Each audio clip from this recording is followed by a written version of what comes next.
Welcome friends to the newest edition of Seahawkers What If, the most unique Seahawks preview show in the multiverse. I'm your host, Clinton Bonner, and I am joined by the one, the only, the great Brandan Schultz, making all the faces there on YouTube, trying to get me to mumble, stumble, bumble. And of course, folks, it could not be, we cannot traverse the Seahawks multiverse without the protector of the Seahawks multiverse, and that is Mr. Phil Leidick down there, center square, Brandan pointing to him. Seahawks fans, we talked about this on 3 and 3 Out. We coined it, all is not lost.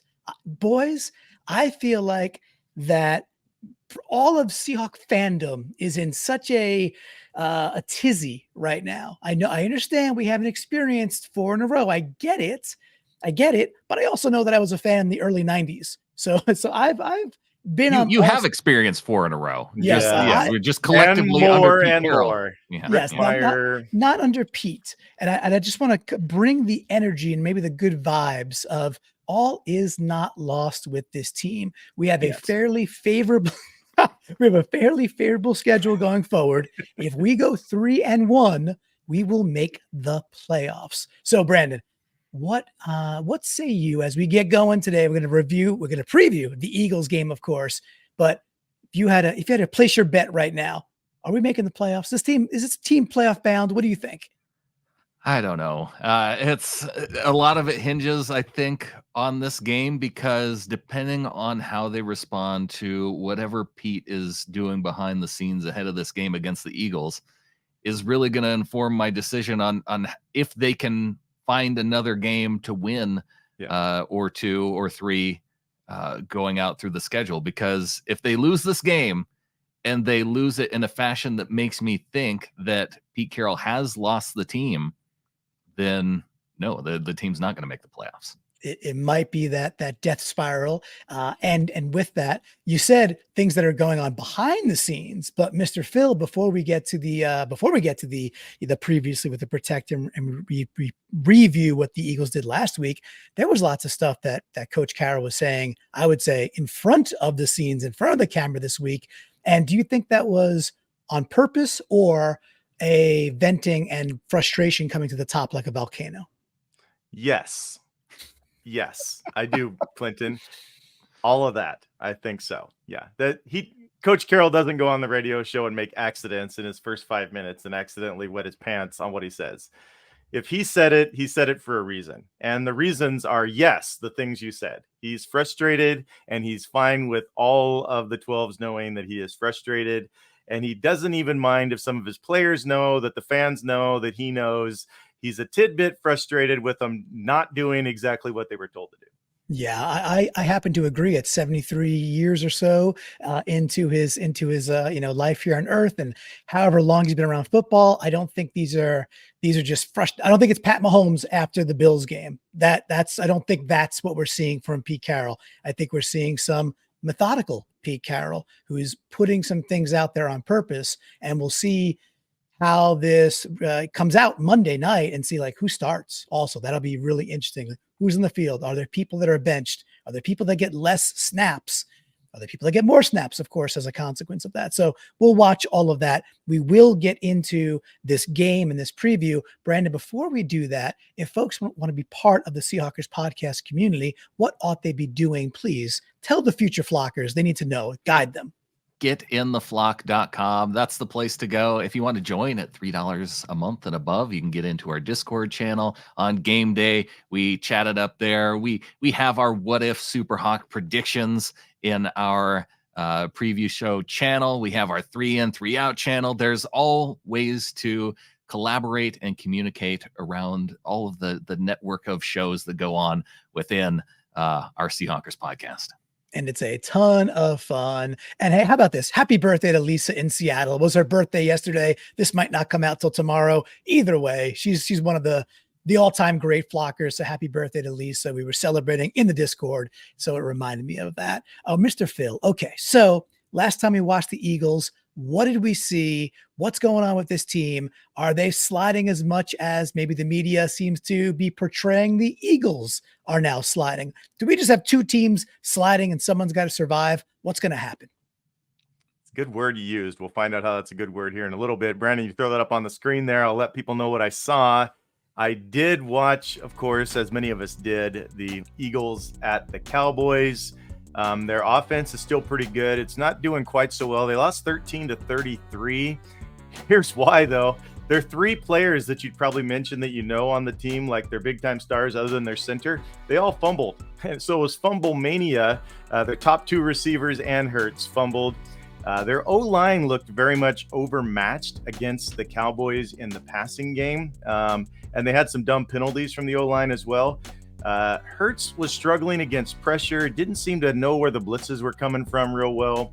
Of course, A.J. Brown had some really cool plays. He dominated in some, besides that fumble, he looked pretty decent. Goddard constantly is consistent. He can block, he can catch, he can make people miss in the open field. Just a good all-around tight end. And Swift, he had some good, when he got chances, he played really well. And so they are 8th by DVOA, 13th for passing, 8th for running. Of course, some of that is Hurts. Defense, they're 23rd by DVOA on the year. They've dropped off a lot recently. If you look at that in just the 4 recent games, they're one of the worst. They've given up 400 to 500 yards each of their last 3 games. They're 28th in passing defense by DVOA, 6th in run. So DVOA is a lot nicer to them on their run defense than some of the other places. Must have a lot to do with their opponents. They look terrible on the edge against the Cowboys. I don't know what the deal was there. Their tackling was fairly poor, so it kind of looked like I was watching the Seahawks the last 4 games when it came to the tackling. 3 games in a row, like I said, hemorrhaging the massive yards. And then here's the bummer, and this is what I went through for all of you to watch this game, and for myself, because I like to watch who we're playing. I had to hear Mr. Here we go, here we go. Here we go the whole time. And I had it on fast, but, skipping through, I still had to hear that over and over and over and over. But he looked awesome. I mean, he was dominating them. What I noticed is the Eagles defense wasn't terrible so much as they made things available and Dak hurt them. The middle of the field, though, is open. Like, their linebackers are atrocious, putrid garbage. And that's not coming from me. You can listen to other Eagle fans out there and tell you that against the pass. Reddick did have an awesome insta sack, like just toasted them and sacked. They're pretty decent with sacks, but they're still, 28th pass defense. So that they're not combining those things together. They lost their better safety early on in the game, Blankenship, to concussion. Don't know if he'll be back this week and how much that affected the game. Carter was gifted a scoop and score by his teammate Hicks. And the run D really picked up in the second half. You could see why they're capable of being good in the second half. You guys see anything else on this game? I'm ready to talk about it, Phil, because I really want to get a win, and I want to see where this team's going over these next few weeks. And man, that 13 points that they put up on the board, I'm feeling awfully good if we can hold this Eagles team to under 20 like teams have been doing these past couple weeks. That'd be divine. I'm ready to hop into it, Mr. Phil, as well. Let's do it. Okay, so you've been talking about sliding, things sliding away. I kind of got my idea as I was working out, listening to the 3 and 3 out, and you were talking about stopping the slide. I'm thinking, there's 2 birds in this game. Everybody says they're sliding, but they're not penguins. They're not penguins. You don't need to slide. You can fly. The Eagles can fly. The Seahawks can fly. Let's hope it's the Seahawks that soar higher in this game, and we can. They've got time. They can figure it out later. But what if the Seahawks slide stops here? And so we're going to talk about stopping this slide. And so stop is the key word with the categories. Let's see here. I didn't do the math before the game, but I'm pretty sure, yes, we're 6 and 7, which means Clinton goes first. He can choose stop sign, stop trying, stop it, can't stop, one stop, or stop gap. I almost had don't stop believin', but I didn't quite fit it in there. Clinton, where are we going first? Well, I certainly would have taken that journey. However, I'm not going to pass up the opportunity to harken back to a little P. Diddy or a little Puff Daddy. Can't stop, won't stop. Let's get right there. Can't stop. Can't stop it is. And there's an old game, Can't Stop. Don't know if you guys have played this, but Clinton, what if there's one thing the Hawks must not stop doing in this matchup? What is important for us to persist at? I know we're going to talk about some things we got to improve on, but there's something that you like, we can do this well. We got to stick with it against the Eags this Monday night. Okay, I'm going to go here first, and we'll see how this goes. So this Eagles team, when I watch this team, and they're on a lot, so and they're a pretty exciting team. They're like Fox, game of the week a lot. They're on, whatever, ESPN and Sunday Night Football, et cetera, Prime. What I see from Hurts is I look at him, I'm like, ooh, this guy reminds me of a bit of a larger early stage Russell Wilson. And that's what I think. Maybe a little less accurate, perhaps a little less accurate. What they're going to do is what they do. They'll run a couple of slants. A.J. Brown will run some of those things. Devonta Smith, some of those things, a little bit of Goddard. However, I kind of feel like they live and die outside the numbers. They live and die with like 15 to 25 yard shots down the sidelines. And they're just counting on what I think are lower percentage plays to convert because they've been good at it. They've been very good at it. And of course, they've got the tush push and all that jazz. So what do we have to not stop doing? What I think it boils down to is we're going to need to have really good, consistent cornerback play for the entire game, because the Eagles, they will not stop taking those shots. Hurts, where I said he's kind of a younger Russell Wilson, that one of the bigger things where he differs quite a bit is Hurts will put the ball in danger a lot more often than Russ did, especially his younger years. Hurts will continue to shoot the ball down the sideline, sometimes in the double coverage, especially if he gets pressed outside the pocket. Yeah. And we just need consistent man up corner play. We need Tariq Woolen to have the game of the year. We need Spoon to be back and healthy and put in that defensive rookie of the year type game. And hopefully Trey Brown is back from that heel injury. So I'm just looking at that outside shell. We're going to be tested over and over and over. They have a good wide receiving core, and Hurts will go to it. So that all game long, early, second quarter, third quarter, fourth quarter, overtime if we need it, persistent man up play by our corners. That's what I want to see. Sticky corner play. How about you, Brandon? We got to persist at this throughout this matchup. Yeah, for me, I think it's more of a coaching philosophy point that they need to persist in, and especially with what happened in the past 2 weeks, specifically past week in San Francisco or against San Francisco, and giving up big plays, because I feel like that's going to end up becoming a focus. Oh, we gotta make sure we don't give up the big play, and that's true.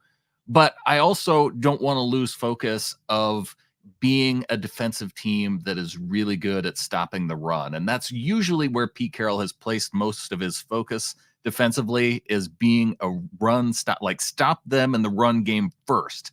And with DeAndre Swift and the fact that the Eagles, they're one of the most balanced teams in the league in terms of their run versus pass percentage, and they're running the ball at 45%. So I want to see them focusing in on stopping the run, getting DeAndre Swift to minimal gains early on, because then if they're in the passing game, you really want to be able to stop them then on second and third down in the passing game. And that way you're avoiding them being in those 3rd and 1, 3rd and 2 situations. Or 4th and 1, 4th and 2, because they treat it the same. Right. And that's why I'm avoiding the 3rd and 1 and 3rd and 2. So that way you don't get to the 4th. Yeah. No, that's like right. All of them. All of those. You don't want them in, 2nd and 1, 2nd and 2. All the ones. Exactly. All right. Well, can't stop is gone. All the ones. We don't want to run into tushing situations because we probably can't stop that, though I'd love to. Where would you like to go, Brandon? I'm going to go with the one. This was one of my favorite Mad TV skits. And I don't know if you ever remember seeing Bob Newhart. Yes, on it's Mad in here. TV. That's the best sketch ever. It's my favorite sketch. If anybody's not familiar with it, Bob Newhart's a psychologist. And she goes into the office, and she's Mo Collins is the actress. And she's afraid she's claustrophobic. And Bob Newhart has 2 words that will help fix any mental situation that you might be in. Stop it. Yes. Stop it. I'm so glad you knew this one. This is the best. Okay, so there's 3 sketches that are the best ever, and there's nothing compares. 2, this is one of them. 2 are on Saturday Night Live. There's More Cowbell, and there's The Van Down by the River, and there is Stop It, and nothing else comes. Now, I might be wrong. There might be some disagreements out there. Throw in the comments. But for me, those are the top 3 hilarious, no matter how many zillion times I watch them sketches. Stop It is there. So, Brandon, what if you could convince our Hawks to simply stop doing one thing this week? What would you cause them to stop? Because I feel like Bob Newhart sometimes on a few things. Is there one key one you're like, this has to stop, Brandon? Yeah, I would say, man, if I could have a few minutes with Shane Waldron on the couch, and you talked about how difficult, how putrid, I suppose, the linebackers for the Eagles are in pass coverage. This is the thing that frustrates me, because I would like to see them go after these linebackers with our tight ends and just find a way to attack the middle of the field and the linebackers. And I thought they'd be able to do it against a team like the Rams. They didn't even try. And so here we are against the Eagles, another opportunity to do it. If I had to put Shane on the couch and say, stop it, it would be stop throwing on first down outside the numbers to our wide receivers. If we're going to do it, go over the middle to the tight ends. Stop it. I love this. Yes, Brandon and Clinton. Am I wrong? Those are 3 greatest sketches of all time. And then get to your answer. Yes, you're wrong, but that's okay. It's an opinion. They're good sketches. They're all good sketches. Some of them very classic, but yes, you are incorrect. They're not the best ever. That's okay. That is comedy is art, and art is subjective, so it's all good. The one thing I want to see, or the biggest thing I want to see from a stop it perspective, this might not be, the first answer on people's board. It might not even be on the Family Feud board. However, it's been vexing, and it, to me, keeps showing its ugly head. And it's about it being at the wrong time. When we're getting ourselves into 3rd and long situations, we're giving up. We look good for lots of the game. Our offensive line looks pretty good. Not great by any means, looking like kind of mid, which is okay. We get into these 3rd and long, these obvious passing down situations, and all of a sudden there's something melts down, and we give up the big sack in the exact moment where you can't give up the big sack. And they're drive killers. We're not getting either in the red zone. We're not scoring in that opportunity. Got to settle for a field goal, or we're just not extending the drive because we take a sack at midfield and we're punting all of a sudden. It's those 3rd and plus 6, 7 sacks that we have. If we could stop that one thing, which means Gino gets that extra half beat or so to throw, extra little second for DK or somebody to come open, or Fant over the middle to give Brandon his wish, and we're converting more 3rd downs, getting to more consistency when we can convert on 3rd and 6 and 3rd and 7. I know there's lots of things people probably are screaming like, how could you not pick this? I know they're out there. I wanted to go to one that I felt has just been bugging me for weeks now. 3rd and 6, 3rd and 7. Let's not give up those inopportune sacks. So what does that mean? I don't know. 12 personnel, 13 personnel, put in a de facto fullback, figure it out. I don't care. Let's stop that particular thing. It's been drive killers, and then it's turned out to be game killers. And I misheard you at first. I was thinking the other side, the other 3rd and how many sacks do we waste? If we don't sack on 3rd down, it's a waste. Like, well, who cares? We sacked them. They're going to get it anyway. It was 3rd and 16, 3rd and 11. 2nd down sack is like, whatever. It's a useless stat on this team right now. That's stop wasting those. Stop giving them up.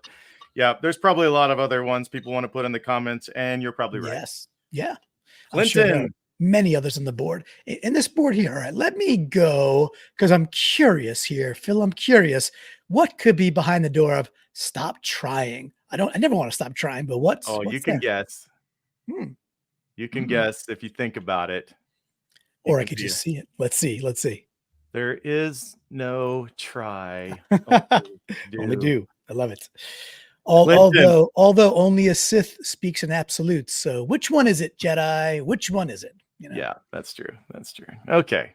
I'm tired of them trying, Clinton. That's why we have this on here. The defense seems to be trying a lot. What if they start doing real run defense? How can we get this done? I feel like it's trying. We've been trying to be a good run defense since we've not. Is there a way we can do and stop trying? We have a hole. And the hole, and we've talked about Nuosu and how much he's been missed. And Adam on the flagship show was like, hey, definitely missed, but not the biggest thing. And I might push back on that a bit and be like, it might be the biggest concern because Mafe can still set an edge. When Draymond's put out on the edge, he's okay. He could set the edge. Yeah. Derek Hall's not. He's a rookie. I'm not going to go too deep into what he is or is not doing. Yeah. With that, there yet. With that, he's not there yet. Frank Clark, certainly not there yet. He's not even, last week didn't even travel with the team. He got there, he went there, he got there, he passed it, and he left it behind. That's where yeah. So and it's not the interior because we've talked about this. Hey, if there are overperformers in the year list, Jaron Reed's on it. If there's hey, we like that trade, Leo Williams has been good. Draymond not living up to the contract, but it's not like he's not been bad when he's inside. So it's the edge, and then what's behind the edge is, I mean, look at the first play last week, right? Just over pursuing. It was on the outside of the ledger, Diggs flying in, and why choose that hole over everything? So it starts with the edge, and then can we get linebacker play and then safety play that they tackle? They know how to do off tackle runs have been destroying us. So that's the area, Phil. It's just like it's obviously easier said than done because it's been difficult for us. With that, we've been facing the 49ers. That's their whole game. Zone off tackle runs to McCaffrey, get him in space. Okay, good luck. Nobody's stopping that. Eagles are different. The Eagles have, I think, been underusing a really talented back in DeAndre Swift. Now you hear them talk about their slide, and you've got their head coach saying, we're going to get back to basics. Well, what does that mean for the Eagles? What does back to basics mean in a 43-degree night game with rain in Seattle? I think it's going to mean Hurts running the ball more with his feet and a little bit more DeAndre Swift action. So this is a perfect question. We've got to shore up our edge defending against the run. That's it. So edge defending. Anything else, Brandon? How can we actually start doing real run defense? Yeah, it's funny bringing up the idea of trying, because when I think of that play and how things got off to the rough start against the Niners, the reason why so many guys were out of position is I think that they were the ones trying to be the one to make the play. And so part of it might be is stop trying so hard and focus on your responsibility rather than just trying to be the guy, because if that's the case, you don't have 5 guys over pursuing to the sideline to try and get to Christian McCaffrey that you completely lose containment in the middle. So yeah, try a little bit less, focus on where you need to be. And like Pete Carroll's saying, this isn't hard. This should be easy. And I do wonder real quick too, is the over pursuit and the over trying actually a symptom or a consequence of a lack of trust? Like if you don't trust the individual next to you or the two people next to you, and you feel like you have to overcompensate and maybe do their job too and go play hero ball, like that may be the culprit under the covers there. And that's something. And that's the stuff that's starting to leak into the media and KJ speculating on. There's finger pointing and all that, which Brandon, you let out with like, hey, if this goes south, I'm here saying we go 3-1, I think we make the playoffs. And I don't think this is a must-win game. I don't see it that way because we're not going to get in with a conference tiebreaker anyway. Just we've already lost that. I did the math. Clint, that's not exactly right. It's the Rams we're not going to beat on a tiebreak, but we can win in some. If we get in 3-way ties, we're right there on the cusp with the conference tiebreakers with some of the ones that we'd be facing. Okay, well, let's beat the Eagles anyway. But I do think it's a trust issue at the end of the day. So great answer though by B there. Thanks. Yeah. Do you wonder if Jamal was not trusting like how Debo, because in reality, McCaffrey needs more than one guy to tackle him. I mean, you've been watching all game where one guy tries to tackle McCaffrey, it doesn't get done. So the safeties are thinking maybe I need to help. And I would think Diggs didn't help enough maybe at times, but maybe Jamal tried to overhelp and blew his assignment. I don't know, but lack of trust will kill team sports, especially in defense. Pick an area of defense, lack of trust will absolutely kill you. No doubt. I think you might be tearing at the thread that's the real issue there on our run defense. I'm not sure. But if you just prove to your team that you're worthy of trust by tackling, it all gets fixed, right? Correct. Okay, so stop trying. Very well done on that one, gentlemen.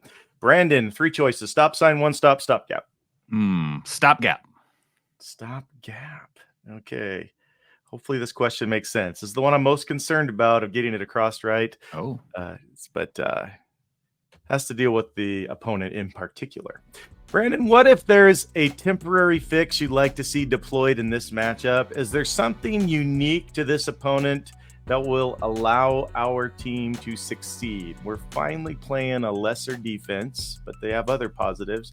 Something unique that we need to try against this team. I think the thing that I would focus on against this team, I don't know if it's a temporary fix for anything. It might be a temporary fix for being able to stop the pass rush, because the Eagles are a very good pass rushing team.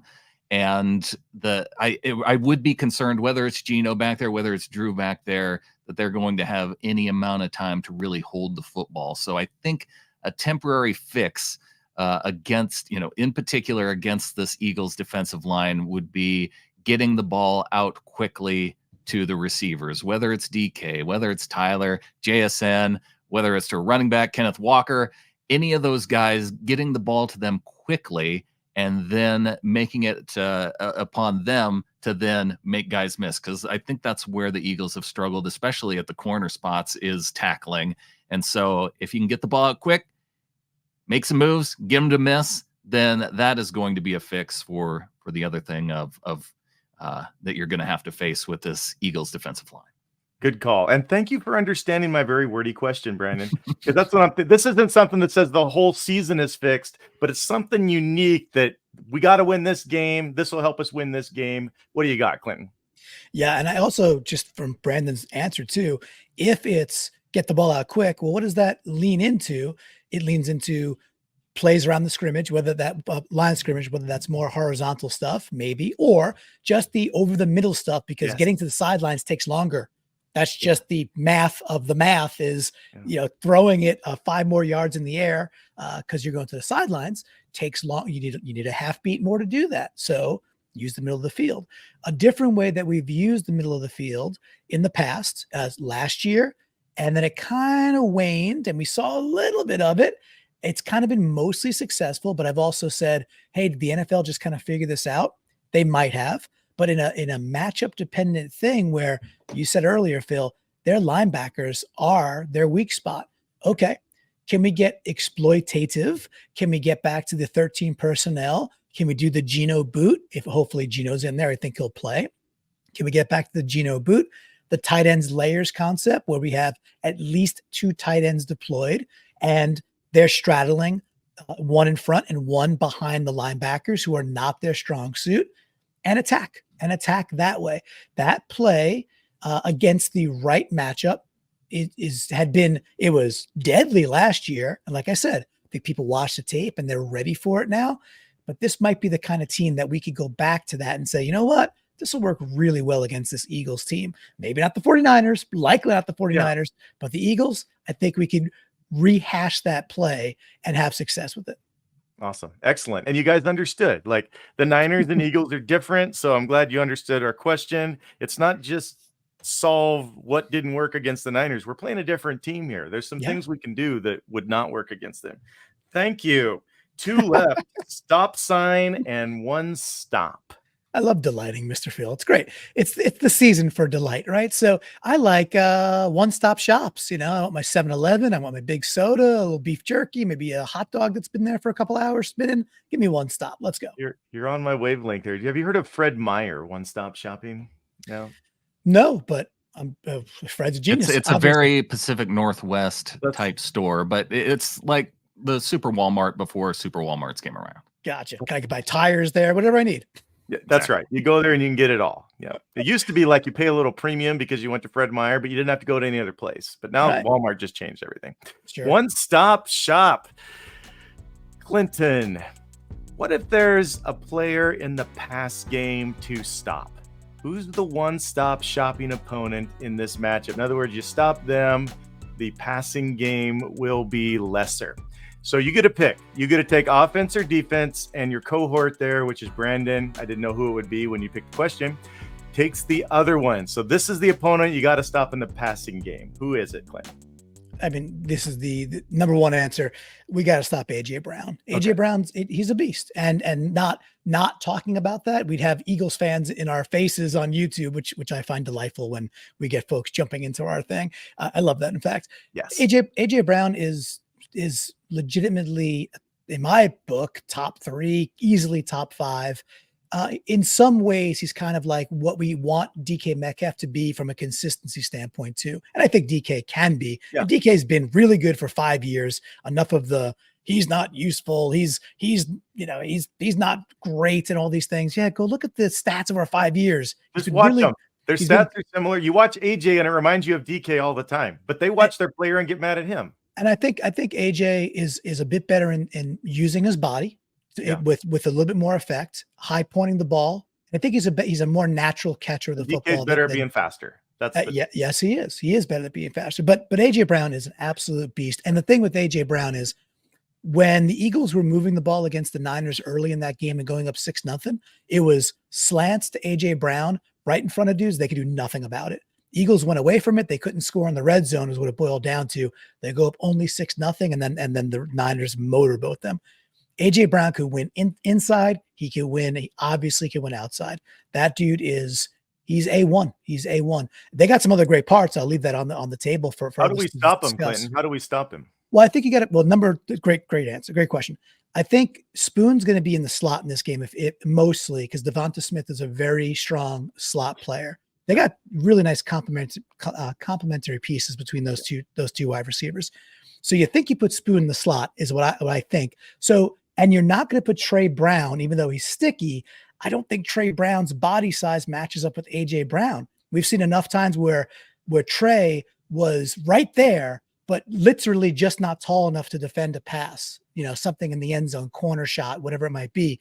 And AJ Brown could high point. So I think it's Tariq. I think Tariq's got to have jam at the line.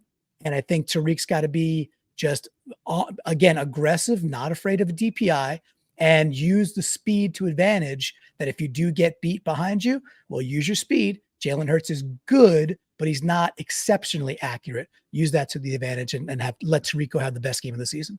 And that'd be a big change for Pete to say, guys, here's your assignment, right? Spoon, you learn Devontae. Reek, you learn AJ. You guys stick with them. And then Trey, you're going to take the other guy. Because typically it's like, you're in this spot, you're in that one, and we'll see where they show up, and you take the guy across from you. Pete's talked about making some changes. That would be a surprising one if he did. Brandan, you get the other side of the ball. Who do we have to stop in our passing game? Who do we have to shut down? Well, I think it's a little bit more difficult on this side of the ball to really narrow it down because that Eagles defensive line is so good. You have Josh Sweat, who leads the team in pressures with 59. You've got Fletcher Cox, who's the veteran that's been there forever. He's so good. He's just so good. And the Seahawks had an opportunity to draft him way back in 2012. They instead trade back and take Bruce Irvin, which, he's had a fine career too, but Fletcher Cox is a beast. They've got Jalen Carter, the rookie, who's there in the middle as well and having a really solid season. He's actually out pressuring and nearly has as many sacks as Fletcher Cox. So another guy on the interior have to worry about. But if I had to pick one, yes, you do. I'll pick Hassan Reddick. Hassan Reddick, 57 pressures, 13 sacks on the year, 9 quarterback hits. And it's going to be a tough matchup for Abe Lucas, who, yes, he's working his way back in, but I think he can do it. And that is the one guy that if I had to pick one, I would pick Abe Lucas being able to stonewall Hassan Reddick. He's so fast. Like when Reddick gets his move right, it's immediate. It's like over. It might be tough when Abe's got to take his little knee breaks and Jason Peters is in. That doesn't feel too good. Oh, that's not. Yeah, I don't like the sound of that. I think we better help out if that happens, at least in the beginning, because it's all about his first move. I just think if you let Fant or Dis or somebody just hit him in his first move, then we're okay. You can't leave him one-on-one at the beginning because he's so immediate. He's so instant on on the initial attack. That's my thought on Riddick, but I may be crazy. It's a good thought. We're on stop sign and we are at Brandan. This is where this is kind of in the area that everybody's thinking in general about our Hawks right now. Yeah. Because this is such a big game. And we want to see some things end. What if there is one sign that will convince you, Brandan, that the slide is stopping this week? What will that sign be? I'll go straight to points because it's with the Eagles. We've seen back-to-back weeks. I mentioned it again, or I mentioned it early on. They couldn't put up more than 20 against the Niners. They only put up 13 points against the Cowboys. And even a Chiefs defense that isn't all that difficult, they only put up 21 points, and that was a close game throughout that game. So if the Eagles are limited to fewer than, let's say, 3 touchdowns, that would convince me that this could be the stop of the slide for the defense. We've made it to the 4-way stop. We can turn the season around if we hold them under 3 TDs. Clinton, how about you? Is there a sign? You can go all different areas. Any way you want to answer that. A sign the slide is stopping this week. Yeah, I think I've got a good one. It's a feel too, right? Yeah. Which is often like it's often like, oh, I feel this. And then that's what we're talking about here when we boil it down. I think if we're sitting on the post-game show and Brandan and Adam are chopping it up, and what people want to talk about is the game, the combined game of Kenneth Walker and Zach Charbonnet. If like that's like the thing where we're like, oh man, they held the game, and that'll mean that the offensive line's doing its thing. That means we got balance, all the things that we've been talking about. And if we end up, that'll be a great sure sign that if after the game, we just can't stop talking about the importance, I'm not saying the gaudy stats that may or may not be there, but the importance of K9 and Charbonnet on the game, their impact on the game, then I think it's gonna be like, look, all is right here. And when we went through this really tough middle of the year, we played some of the most elite teams. Some of it was just simply talent gap and some injuries and a really tough schedule. And we still almost beat the Cowboys, and we should have beat the Rams, who turned out to be a good team. So that'll be it. Obviously, we want to culminate that with a W. But I think if we are talking about Charbonnet and K9, then it's because we got that W. Awesome. Yeah. I mean, run defense, run game. We just haven't got those right this whole season. Maybe you viewers on YouTube, you've got some comments, some tackling. Like we didn't see some terrible tackling, people missing assignments. Maybe there's something you're thinking out there. This is the sign you're looking for, that the season is getting turned around. Well, speaking of people out there leading into this broadcast, I asked our flockers what they wish for in this game, have them throw it in our little flocker wishing well, and right away designed Pete's Beach House. She put in there, all our players do their jobs. Nice. So she was kind of foreseeing one of our questions, right? Don't try, do your job. 12th man records, 3+ sacks from the defense. Okay, especially third down sacks. Then I'm with you, man. First or second haven't seemed to. After I see a sack on first or second down right now, I'm like, all right, now we're going to blow this. But yeah, I do like sacks. And then also he threw in another one. Seattle becomes the first team to push the brotherly shove backward. Now, I would love that. I would love that. If we just held them on a 4th and 1 and we won the ball, that'd be amazing. That's highly unlikely, but that's a wish. Design Peach Beast House, threw another one in it. How about we just keep them from using it? I think that was Brandon's. Yeah, I think Brandan and Amy are on the same wave here. You know, no shock. If we just have a whole game where there's no brotherly shove, that would be impressive.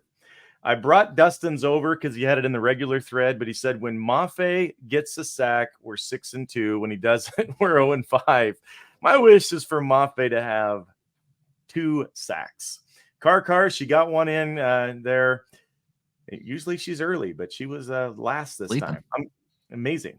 I'm going to keep wishing it until it happens. Maybe this is the lucky spot for those of you that believe in luck. 100+ yard game from K9 or Sharp. So she's been on this wave for a while, riding it, and probably throughout our losing streak, she's been wishing for this.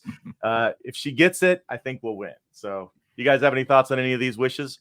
I love them all. And then at least we didn't get any of the let's not be embarrassed this week. So they all got the assignment. Good job, flockers. I want cars the most, but I wonder if it's less likely than stopping the brotherly shove. Less likely. Wow. Yeah. I hope not. Well, I am going to go to your guys's what if Superhawk. I had to go around the bend there to pull it off because my little hawk disappeared. But anyway, that's fine. You got a little behind the scenes view there. What if's Superhawk for you guys? We will go with Clinton first. Nobody got their wish last week. Adam wished for Bobby to have a big performance. I mean, he was fine. And Clinton wished for 150 yards rushing. So yeah, we got like 70. We got like 70. So it was a slog to even get that 70. I'm gonna go back to the rushing well a little bit, and I'll put a spin on it. One of the things we've been missing this year, when I was actually at the gym this morning, just thinking about this, listening to a different podcast, I'm like, man, one of the things we just has not been part of this team this season, which was a big part of our identity last year, was getting the big play for a touchdown, the 40+ yard bomb in the air, the Kenneth Walker, gets around the bend and he's gone type thing. So my what if Superhawk is a Kenneth Walker touchdown, 50 or more yards on that particular score. It could be by air, by run, by ground. That don't matter none. Probably by ground, but K9, a big breakaway touchdown. Those are backbreakers, man. They demote on the other side, and we're missing them for the most part this year. I would love to see one on Monday night. Agreed. Be fired up. Brandon, who do you got? What's your wish? My what if Superhawk against the Eagles is Devin Witherspoon. This is the time for Devin to outshine Jalen Carter on Monday Night Football. Love it. And there's a couple components to this, as there is usually. Devin Witherspoon, he only needs 1 sack, and he'll be tied for the entire franchise of defensive backs behind Jamal Adams for second place for the most sacks in a season by a defensive back. Obviously, it's going to take a lot to get Jamal's record because it's double digits. But if he gets a sack, that's one way, and it puts him in that kind of category. Lawyer Malloy, Terry Jackson happen to be those other two for you history nerds. Nice. But and then the other thing is that he only needs 4 passes defensed to become the 7th player in franchise history since 1994. Maybe that's when they started collecting those stats, but to have 20 or more in a season. So he can join some elite company there too. So I think to shine ahead of Jalen Carter, 1 sack and at least 1 pass defense for our young cornerback. 1 pass defense, 1 sack for Spoon. We now, of course, move to predicting the score, see where we're at. Adam came through pinch hitting for Brandon. So now, Clinton, you really got to get rolling on the wins. You can't afford another loss, I don't think, actually. Well, much like our Seahawks, I plan to run the table. So we got to start right now, right? You can't, as a buddy of mine, Johnny Parmesan would say, he said, you can't drink all day if you don't start in the morning. So we can't run the table unless we start this Monday Night Football 27-23. Our Seahawks get the W in the rainy PNW, and we are turning the beat around as we head down the final stretch. Don't stop believing, Clinton. That's right. 27-23. Us. What do you got, Brandon, for the score? Pete Carroll, finds a way to motivate this team. Monday Night Football, the crowd is in it. The Eagles, they are held to under 3 touchdowns. They only get 19 points. And what was your score for the Seahawks, Clinton? I have them winning by 4, 27-23. 27-19. 27-19 Seahawks. Seahawks win. I like it. I think so. And gentlemen, you know, on my right hand, I only have 4 fingers. I got 1 for each of the last. You can see it there on the screen. 1 for each of the rest of these games. I think we can do it. And this game is in so many ways going to determine how I feel like if we have any hopes for anything going forward. I know Clinton said it's not a must win. I understand that. I'll keep cheering whatever happens, but we need this one. You know, we can't be of these 2 birds that are kind of slipping down, penguin in it. We have to be the one that soars. You know, we've been waiting too long for this. And if Gino's not playing, then I'll take a pass, right? Okay, if Gino doesn't play, let's hope we win. I'll still think, hey, we got a chance to get it together on the final 3. But if Gino's playing, I'm not taking excuses. No more. We got to do this. And if the Seahawks lose again, Phil, I'm taking another finger. Wow. That's how serious we are about this. We are. This show doesn't mess around. We're going full Yellowstone here. I think that's it. Brandan going all Coach Carroll. You got to bring it to the forefront, right? So I just want to wish everybody to get your Hawker right, get your inner Steve Perry right, bring out the vocals, be screaming, don't stop believing, top of your lungs. This is our journey, our time down here, you Goonies. We are getting to the playoffs. It starts on Monday Night Football. I'm fired up, boys. The slide stops here. I think, Brandan, with that, what if we say, go Hawks? Go Hawks! Go Hawks!